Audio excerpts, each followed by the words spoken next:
है प्रभु जी के रहूं मैं तेरे घर सदा। विनती मेरी तुझसे है प्रभु जी कि रहूं मैं तेरे घर सदा।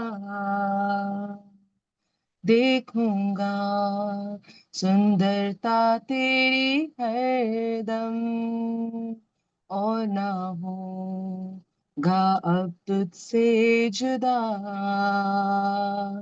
देखूंगा सुंदरता तेरी हरदम और ना होगा अब तुझसे जुदा।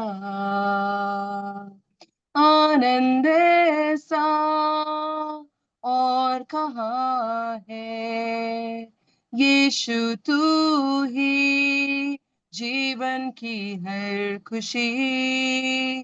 प्यासा हूँ मैं तेरे लिए कब मिलूं मैं तुझसे मसीह।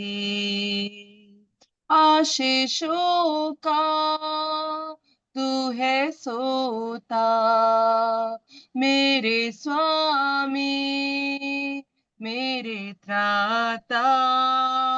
महिमा का तू है राजा करता तेरी आराधना। आशीषों का तू है स्रोता मेरे स्वामी मेरे त्राता। महिमा का तू है राजा करता तेरी आराधना। Praise Lord.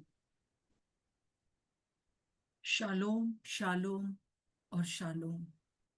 प्रभु यीशु की शांति हमारे अंदर है और बनी रहे, ये हमारी हमेशा प्रार्थना है। फिर से वो आग बरसा दे, फिर से तूफान आने दे, तेरी महिमा से, तेरी सामर्थ से फिर से तू अभिषेक कर दे। आ पवित्र आत्मा, प्रभु का धन्यवाद हो। जैसा कि भजन 85 का 6 में लिखा हुआ है, क्या तू हमको फिर ना जिलाएगा कि तेरी प्रजा तुझ में आनंद करे। जिलाएगा मतलब है कि जागृति लाएगा। ये कुछ उस प्रकार से है जैसे कि हम देखते हैं जकराया उसका चौथा अध्याय और उसके पहला पद। पद 3 अध्यायों में जकराया बहुत कुछ दर्शन देख रहा है, बहुत कुछ बातें हो रही हैं, एक दूत है जो उससे बात कर रहा है। परंतु चौथा अध्याय का पहले पद में वो इस प्रकार से कहता है, फिर जो दूत मुझसे बातें करता था उसने आकर मुझे ऐसा जगाया जैसा कोई नींद से जगाया जाए। हालेलुया। बातें हो रही हैं दूध से, परंतु एक समय ऐसा आता है कि वो ऐसा जगाया गया कि वो जैसे कि नींद से जाग गया हो, एकदम पूरी तरह से उस कॉन्शियस में आ गया हो। और प्रभु आज हमें इसी प्रकार से जगाना चाहता है, जिलाना चाहता है, जागृति लाना चाहता है। क्यों जगाया जा रहा है यहाँ पर? दूध जो है वो क्यों जगा रहा है जकराया को? ताकि वो बता सके कि जो भवन एकदम उजाड़ पड़ा है, खंडर पड़ा है, उसको जरूब्बाबेल और यहोशू कैसे बनाएंगे, और कैसे जकराया को एक भविष्यद्वक्ता होने के नाते कैसे उन लोग को जगाना है। और हम देखते हैं कि वही बात हमारे जीवन में भी है। 2025 साल पहले जो पेंतिकुस्त के दिन जागृति आई इस संसार में, वो जागृति फिर से प्रभु लाना चाहते हैं। और हम देखते हैं कि अ, जैसा कि हम लोग अभी 30 तारीख को हम लोगों ने जो है वो अपना श्रेष्ठ गीत की पुस्तक में से हम लोगों ने खत्म किया था। और पूरी करीब करीब 4 महीना हम लोगों ने इस पुस्तक का अध्ययन किया, श्रेष्ठ गीत की। और उसके द्वारा हमने यीशु मसीह के बारे में बहुत कुछ जाना।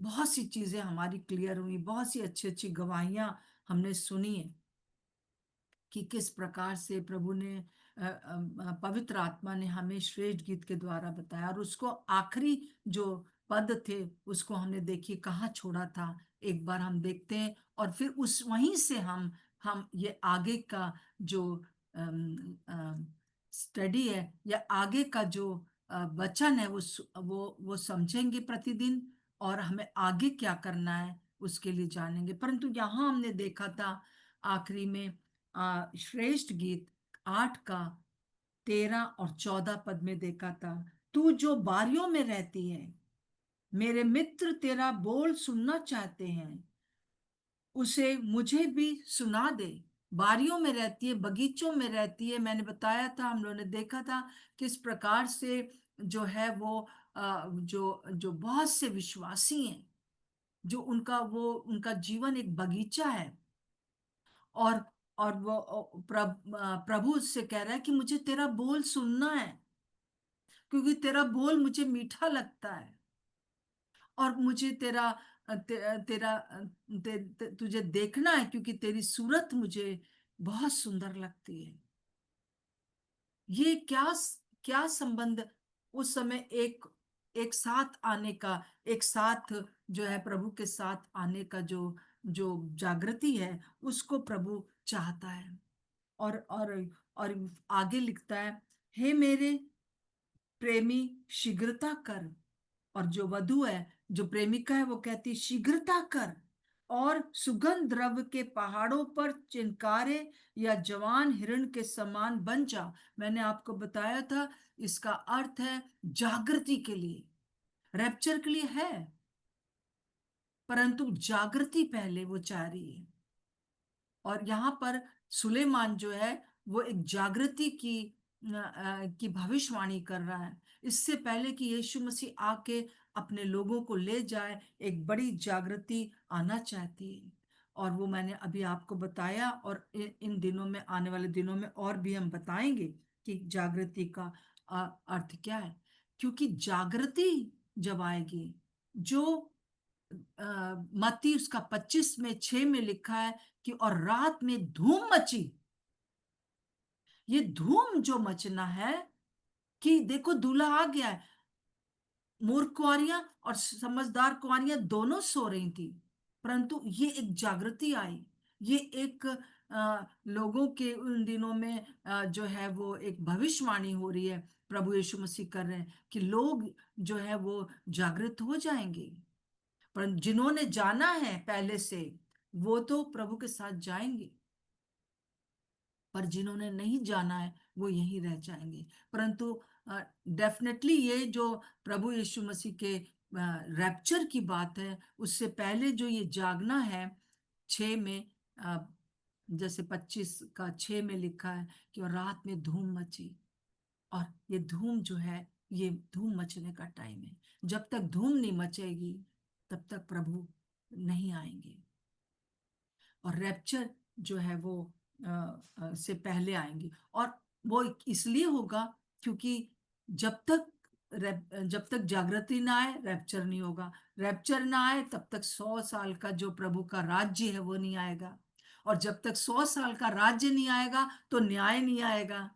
और जब तक न्याय नहीं आएगा तो नया आकाश, नई पृथ्वी नहीं होगी, जिसका हम इंतजार कर रहे हैं।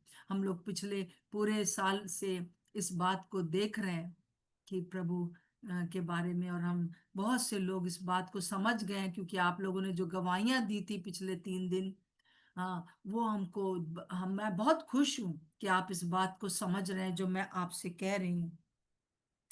सो इसी प्रकार से प्रकाशित वाक्य में भी जैसे प्रभु कहता है 22 का 20 में, मैं शीघ्र आ रहा हूं, हे प्रभु आ। यूहन्ना भी कह रहा है और अब कलीसिया भी कह रही है कि प्रभु आ, मैं शीघ्र आने वाला हूं। शीघ्र कब? जैसे कि यहाँ पे लिखा है कि हे प्रभु मेरे प्रेमी, शीघ्रता कर और सुगंध द्रव्यों के पहाड़ पर। वो एक समय आएगा कि पहाड़ पर प्रभु आएगा, जैसे वो उठा लिया गया उस पहाड़ से, उसी पहाड़ पर वो आएगा। परंतु उससे पहले बहुत लोगों को जागृत होना होगा। और ये जागृति जो है वो उसके लिए इस समय की जो जागृति है, उस समय जो जागृति आई जरूब्बाबेल के समय, फिर हम देखते हैं जरूब्बाबेल और यहोशू, उस समय फिजिकल ये भवन था जिसको बनना जरूरी था, क्योंकि प्रभु जो था उसमें उसमें बहुत सी भविष्यवाणियां थी जो पूरी होनी थी, क्योंकि वो इस प्रकार से पुराने नियम में जो भवन था। परंतु फिर उस समय भी नेहमाया को और एजरा को, दानियल को प्रभु ने इस्तेमाल किया, जरूब्बाबेल को, यहोशू को इस्तेमाल किया, और प्रभु ने मॉर्देकाई और एस्तर जैसे लोगों को इस्तेमाल किया।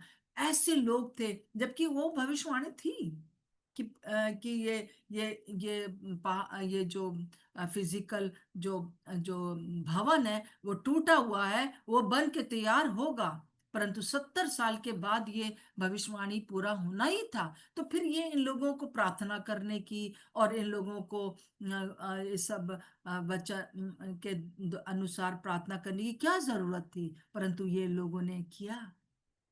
इन लोगों ने भवन को फिर से खड़ा किया, जिसको कि बाद में फिर से हटाया गया। परंतु अब जो है हमको ये भवन की जरूरत नहीं है। अब जो है कलीसिया, मैं और आप एक भवन है जहाँ की प्रभु जागृति चाहता है, जहाँ टूटी फूटी दीवारों को ठीक करना चाहता है, जहाँ पर वो फिर से वो उपस्थिति लाना चाहता है, जहाँ पर कि याजक लोग खड़े नहीं रह पाते थे, एक बड़ी उपस्थिति होती थी, वहीं से सब कुछ यरूशलेम का सब कुछ चलता था, सारे इस्राएल जाति का चलता था, वहीं से सारा संसार जो है वो जैसे रोटेट करता था उसके आगे पीछे। और आज भी यही है मेरे प्रियो। विशेष रूप से इस समय मैं बताना चाहती हूँ कि जागृति के लिए पहले भी प्रभु को जरूरत थी, जब जब जब ये ईंटे गारे पत्थर का भवन बनाना था, और अभी भी प्रभु को जो कलीसिया के लिए जरूरत है, अभी भी जरूरत है ऐसे लोगों की। और वो ऐसे लोग होंगे जो कि दो प्रकार, आप गांठ बांध के रख लीजिए कि दो प्रकार के लोग उसे चाहिए जागृति के लिए, कि एक बड़ी जागृति आ जाए, एक भवन, आत्मिक भवन तैयार हो जाए, जिसको लेने प्रभु यीशु आ रहे हैं, उस दुल्हन को। और उसके लिए पहली प्रकार जो है दो लोग चाहिए, जिनमें हर जन चाहिए, विश्वासी, जिनमें ये दो क्वालिटीज हों। पहला, उसको ऐसे लोग चाहिए जो कि सिर्फ प्रभु की महिमा करें, सिर्फ प्रभु की महिमा, न अपनी कोई महिमा, न अपना कोई पेट, यहूदा स्क्रूति की तरह या फक्की फरीसियों की तरह। उसे उसे नहीं चाहिए, उसे ऐसे लोग चाहिए जो प्रभु की महिमा करें। और दूसरा बात है, ऐसे लोग चाहिए जो हर समय आपस में प्रेम रखने का पूरा पूरा जो है वो प्रयत्न ही ना करें, परंतु क्रूस उठाएं। मैं विश्वास करती हूँ कि आप इस बात को समझ रहे हैं। प्रभु को महिमा देने वाले, अपनी महिमा नहीं पर प्रभु की महिमा, आपस में प्रेम रखने वाले।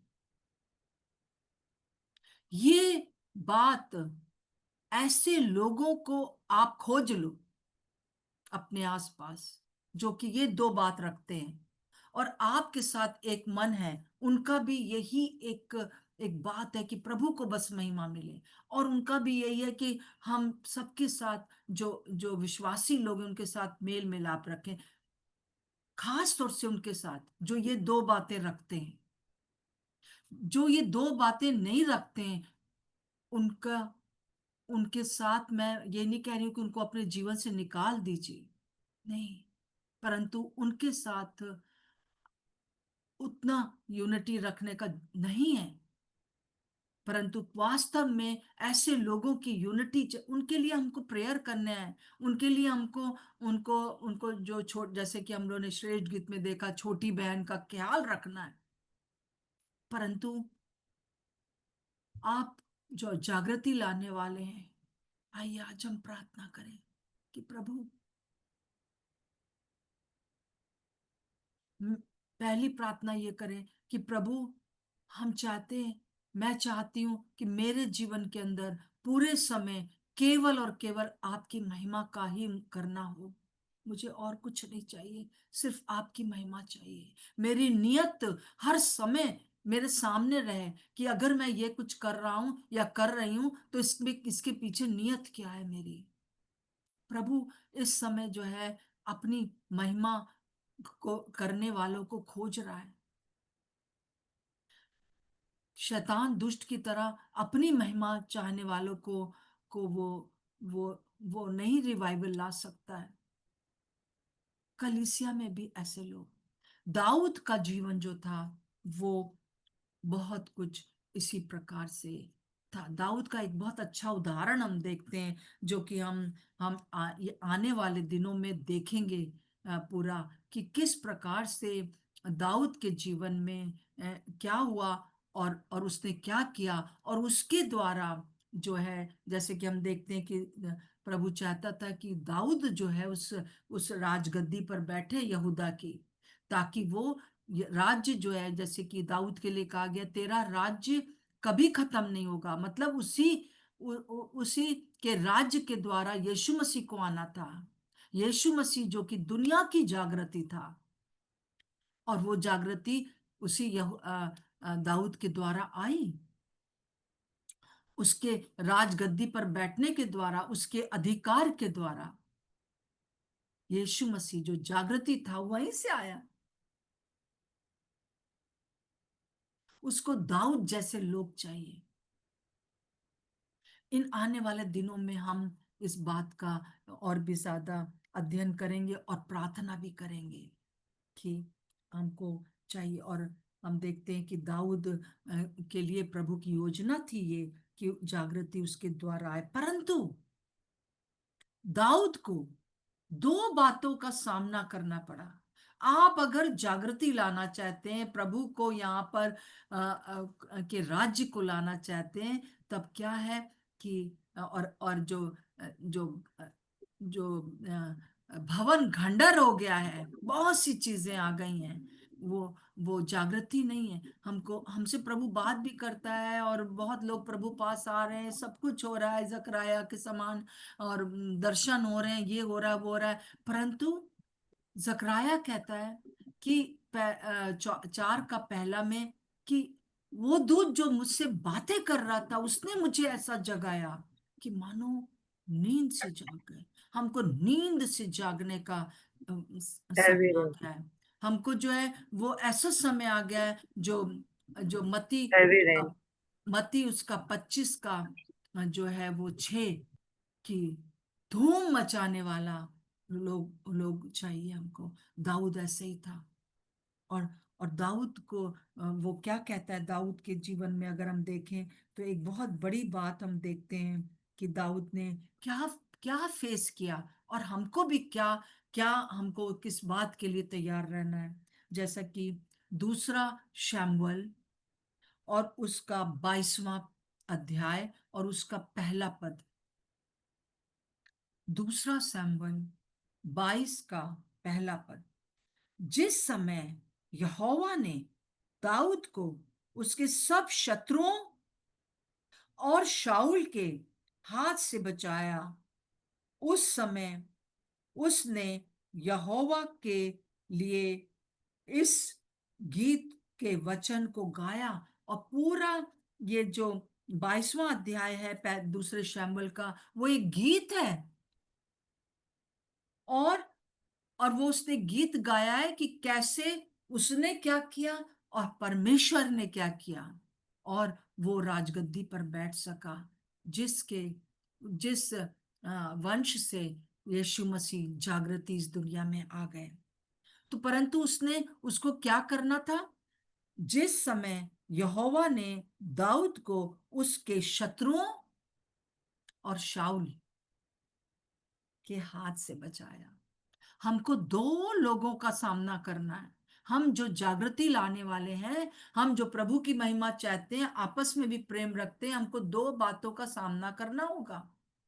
और वो दो बातें क्या? शत्रु गोलियात, जो कि दाऊद ने फेस किया,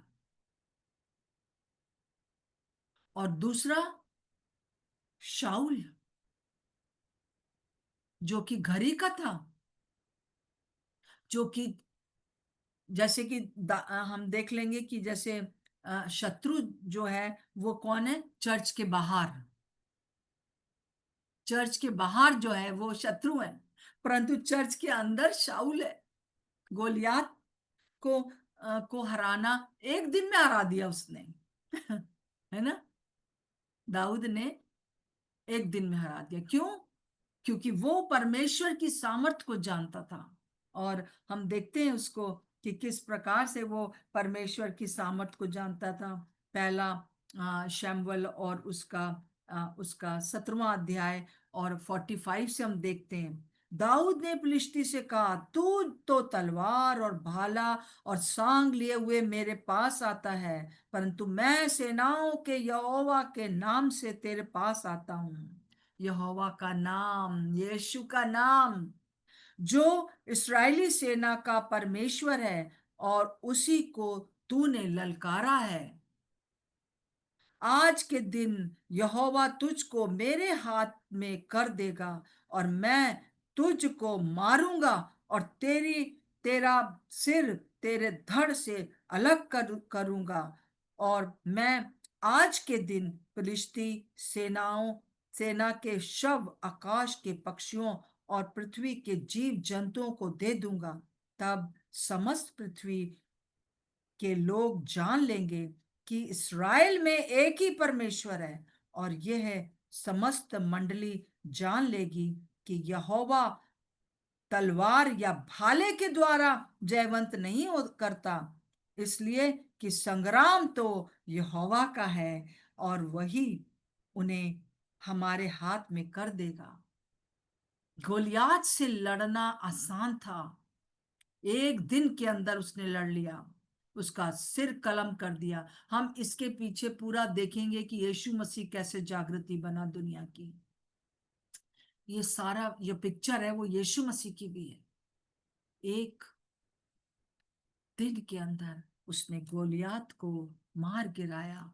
चर्च के बाहर, मतलब कि संसार में वो शक्तियां जो कि इस रिवाइवल को लाने के लिए रुकावट का कारण है, वो ज्यादा इम्पोर्टेंट नहीं है। जो लोग इस बात को जानते हैं कि ये परमेश्वर का युद्ध है, और परमेश्वर ने हमें अधिकार दे दिया है, बहुत अधिकार के साथ जो है वो दाऊद इस बात को कह रहा है। आज ही इस युद्ध को हम देखते हैं। परंतु जो शाऊल के साथ युद्ध था वो 14 साल से ज्यादा चला।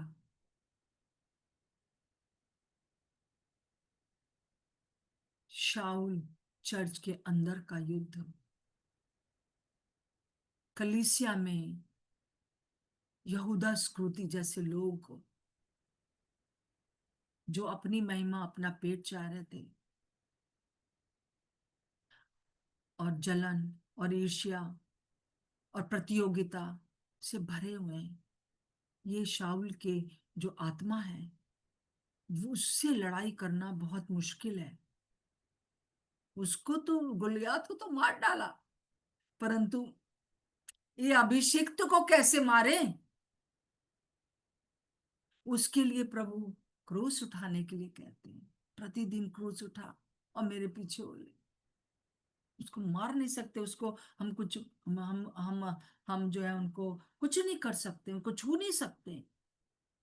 तो ये प्रभु उन्हें मौका दे रहा है, मौका दे रहा है। और हो सकता है कि आपके द्वारा ऐसा मौका हो कि वो एक प्रभु के शाऊल की तरह पौलुस बनने वाला हो जाए नए नियम में। परंतु हम देखते हैं कि किस प्रकार से शाऊल और अबशलोम से लड़ना मुश्किल था। बाद में उसको अबशलोम से भी लड़ना पड़ा, अपने बेटे से, जो उसकी गद्दी चाहता था। जो गद्दी चाहते हैं उनसे लड़ना बहुत मुश्किल है। अब मैं आपको थोड़ी सी छोटी सी मैं अपनी गवाही देना चाहती हूँ। मैं 60 साल हो गए, मुझे 60 साल प्रभु को ग्रहण किए हुए, जिसमें से पहले जो जो 8 साल थे उसमें मुझे गोलियात को जो है सामना करना था। और अपने उस परिवार में जो मसीह को जानते नहीं थे, उसमें जो है जादू टोना कुछ नहीं काम करता, मारपीट, मुझे मारा गया, कोई काम नहीं करता। मुझे यहाँ वहां ले जाया गया, मुझे सिखाया गया, पढ़ाया गया, परंतु एक ही दिमाग में घुसा था कि प्रभु ही प्रभु है और वही मेरा प्रभु है। और उन लोगों को क्षमा करना बहुत आसान था, वो जानते नहीं प्रभु को। 8 साल तक। परंतु 8 साल के बाद जो 52 इयर्स बचे, वो आज तक जंगल में ही भाग रही हूं।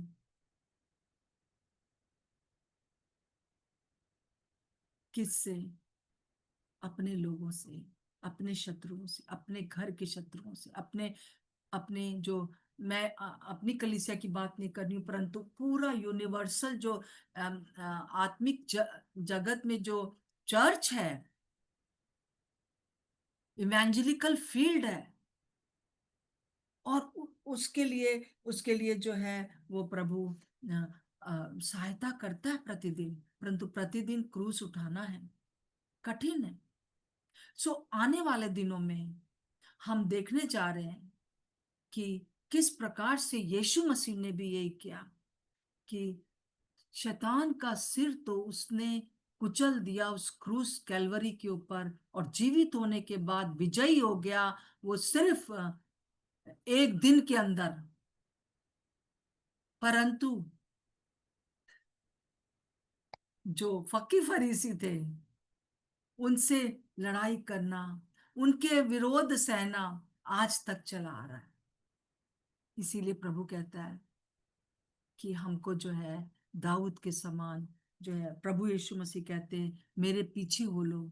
और जैसे मैंने क्रूस उठाया, तुम भी क्रूस उठाओ प्रतिदिन। ऐसे लोग चाहिए उसे। आप जागृति चाहते हैं अपने जीवन में, आप जागृति चाहते हैं आपके परिवार में, आप जागृति चाहते हैं कि लोग प्रभु यीशु को जान जाएं, वो भवन बन जाए हमारे बीच में जहां परमेश्वर की उपस्थिति रहे, वो वाचा का संदूक हम बन जाएं जहां पर कि प्रभु की उपस्थिति रहे, उसके सामने कोई दागोन ठहर ना पाए, उसकी खोपड़िया और उसकी हथेली टूट जाए, उसका दिमाग काम ना करे, उसका हाथ काम ना करे। अगर आप ऐसा ऐसा वाचा का संदूक होना चाहते हैं तो आइए इस यात्रा में हम चलते हैं, जो दाऊद ने और यीशु मसीह ने, यीशु मसीह को साथ साथ देखते जाएंगे। हमें नहीं मालूम कि ये सीरीज कब तक चलेगी, परंतु मैं विश्वास करती हूँ हम बहुत कुछ सीखने वाले हैं। जो हमने श्रेष्ठ गीत में अंत में देखा है, उसको हम आगे बढ़ाने वाले हैं। हम वो धूम मचाने वाले हैं जो कि मत्ती 25 में है। धूम मचाने वाले हैं, हम सोने वाले नहीं है, हम धूम मचाने वाले हैं। सो इस समय हम प्रार्थना करेंगे कि प्रभु हमें जागृत कर। और मैं नेहा से निवेदन करूंगी, नेहा प्लीज आप हम सब के लिए प्रार्थना करिए। Hallelujah, thank you. Hallelujah, hallelujah, hallelujah, hallelujah. पवित्र आत्मा, हम आपका धन्यवाद देते हैं प्रभु। हम आपका धन्यवाद देते हैं प्रभु इस प्रकाशन के लिए पिता परमेश्वर, जो आज की सुबह हमको दिया गया है परमेश्वर पिता। हम आपको धन्यवाद देते हैं प्रभु, और होने पाए प्रभु जी कि हम में से अगर कोई भी सो रहा है प्रभु, आज की सुबह वो जगाया जाए यीशु मसीह के नाम से परमेश्वर पिता। प्रभु, क्योंकि आपने हमें बुलाया है प्रभु जी, ताकि प्रभु जी हम धूम मचा सकें परमेश्वर पिता। प्रभु जी, हमारे जीवनों में प्रभु जी हर एक प्रकार का आलस्य यीशु मसीह के नाम से दूर होने पाए प्रभु जी। हर एक प्रकार की प्रभु जी जो भी हम डिले डिले करते हैं, प्रोक्रेस्टिनेट करते हैं, यीशु मसीह के नाम से वो चीज दूर होने पाए प्रभु जी। और हम प्रार्थना करते हैं प्रभु जी कि आज ही से प्रभु जी हमारे घर में, मेरे जीवन में यीशु मसीह आपके नाम की धुन लग जाए प्रभु जी। यस कि लॉर्ड। प्रभु आपका राज्य पूर्णता प्रभु जी और आपका मर्जी प्रभु मेरे जीवन में, मेरे परिवार में प्रभु जी, मेरी कलीसिया में, मेरे क्षेत्र में, मेरे कार्य क्षेत्र में यीशु मसीह के नाम से पूरी होने पाए परमेश्वर। प्रभु जी हम प्रार्थना करते हैं प्रभु जी कि ये धुन प्रभु जी हमें खा जाए प्रभु जी, कि लोग प्रभु जी आपको जान सकें प्रभु, लोग आपके पीछे चल पाए प्रभु जी, आपके उस अनकंडीशनल प्रेम को वो जान पाए प्रभु जी। हम प्रार्थना करते हैं प्रभु जी, हमें नहीं पता प्रभु जी बैटल हम कैसे लड़ेंगे प्रभु जी, हमें नहीं पता हमारे आगे जो शत्रु खड़े हैं प्रभु जी, हमें उनका सामना कैसे करना है प्रभु यीशु मसीह। लेकिन जैसे दाऊद ने कहा, वो यहोवा के नाम से आता है प्रभु जी। आज हम कहते हैं प्रभु जी यीशु मसीह, हम आपके नाम से सामना करते हैं परमेश्वर पिता। हर एक शत्रु का प्रभु जी, वो हमारे कार्य बाहर हो या हमारे घर के हो, हम यीशु मसीह आपके नाम से स्टैंड लेते हैं परमेश्वर। हम प्रार्थना करते हैं आप हमारी सहायता करें पवित्र आत्मा हमारी इस जर्नी में प्रभु जी। प्रभु जी हम प्रार्थना करते हैं प्रभु जी कि हम वो बन पाए जो आप हमें बनाना चाहते हैं प्रभु जी, ताकि हमारे जीवन से पूर्णता प्रभु जी अब से यीशु मसीह सिर्फ आपको महिमा मिलेगी प्रभु जी। मैं नहीं प्रभु, लेकिन आप दिखेंगे परमेश्वर पिता, सिर्फ और सिर्फ आप प्रभु जी। मैं आज की सुबह प्रभु जी हम अपने आप को शून्य करते हैं प्रभु जी। अगर पिछले हफ्ते या आज सुबह तक प्रभु जी हम में से किसी ने भी प्रभु जी आपके वचन को पढ़ा या शेयर किया और अपनी महिमा के लिए किया प्रभु जी, आप क्षमा करें परमेश्वर पिता, आप क्षमा करें प्रभु जी। और होने पाए प्रभु जी कि आज ही से प्रभु जी हम ये डिसीजन ले रहे प्रभु जी कि हमारे जीवन में से सिर्फ और सिर्फ मेरे प्रभु यीशु मसीह को महिमा मिलेगी प्रभु। किसी भी रीति से मैं नहीं प्रभु जी, लेकिन आप ही प्रथम प्रभु जी, आप ही उत्तम प्रभु जी, और आप ही सर्वश्रेष्ठ मेरे जीवन में है और रहेंगे पिता परमेश्वर। हम इस वचन के लिए और इस सीरीज के लिए जो हम आंटी के द्वारा प्रभु पवित्र आत्मा हम आपके द्वारा आंटी के थ्रू सीखेंगे, हम आपके हाथों में समर्पित करते हैं प्रभु। और हम प्रार्थना करते हैं जो आज हमें बताया गया है, पवित्र आत्मा सहायता करे कि हमारे हृदय की गहराई में ये बसने पाए और 100 गुना फलवंत होने पाए। इस प्रार्थना को बहुत ही विश्वास के साथ अपने उद्धार करता जीवित प्रभु यीशु मसीह के नाम से मांगते हैं, आमीन। आमीन। फिर से वो आग बरसा दे, फिर से तूफान आने दे, तेरी महिमा से, तेरी सामर्थ से, फिर से वो अभिषेक कर दे। प्रभु यीशु मसीह, हम बस यही चाहते हैं। पहली शताब्दी में पैंतीकुस के दिन जो जागृति आई, और प्रभु जी पूरा संसार, प्रभु 100 साल के अंदर आपने उलट पुलट कर दिया, बल्कि 20 साल के अंदर प्रभु जी सारी दुनिया में प्रभु प्रचार हो गया। ओ प्रभु जी, आपके नाम का प्रभु जी झंडा ऊपर किया गया। आज हम यही प्रार्थना करते हैं प्रभु जी, हमारे इस उत्तर भारत में, हमारे भारत में प्रभु जी एक बड़ी जागृति भेज दीजिए प्रभु जी। हम सब के मनों में प्रभु जी, हम प्रभु जी उस गोलियात से और उस प्रभु जी शाऊल की आत्मा से हम लड़ाई करते हुए आगे बढ़ते चले जाएं प्रभु जी, ताकि उस भवन को इस जगह पे बना सकें। और जितने भी लोग अभी भी गोलियात से लड़ रहे हैं, यीशु के नाम से उनके अंदर से सब प्रकार की दुष्ट शक्तियां यीशु के नाम से उखाड़ी जाए। तुम्हारे सिर को हम कुचलते हैं, तुम्हारा कोई अधिकार नहीं है कि हमारे लोगों के जो कि प्रभु यीशु को जानते, तुम उनके अंदर रह सको। यीशु के नाम से हर प्रकार की वो चीजें जो हमको किसी भी प्रकार की बाहर की चीजें, जो आत्मिक शक्तियां वो हमको हराती हैं, वो सब यीशु के नाम से दूर हो जाए। आज सुबह यीशु मसीह के नाम से मांगते हैं, आमीन और आमीन। सो मैं विश्वास करती हूँ कि आप ये आगे इन दिनों में एंजॉय करेंगे। आप सबको इसका वीडियो भेजा जाएगा। हम कोशिश कर रहे हैं कि इसको हम यूट्यूब पर भी आ, वो करें। तो मैं विश्वास करती हूँ कि आप सब देखेंगे और दूसरे लोग भी देखने पाएंगे जो इसको देखना चाहते हैं। सो सबको जय मसीह की। प्रभु आप सबको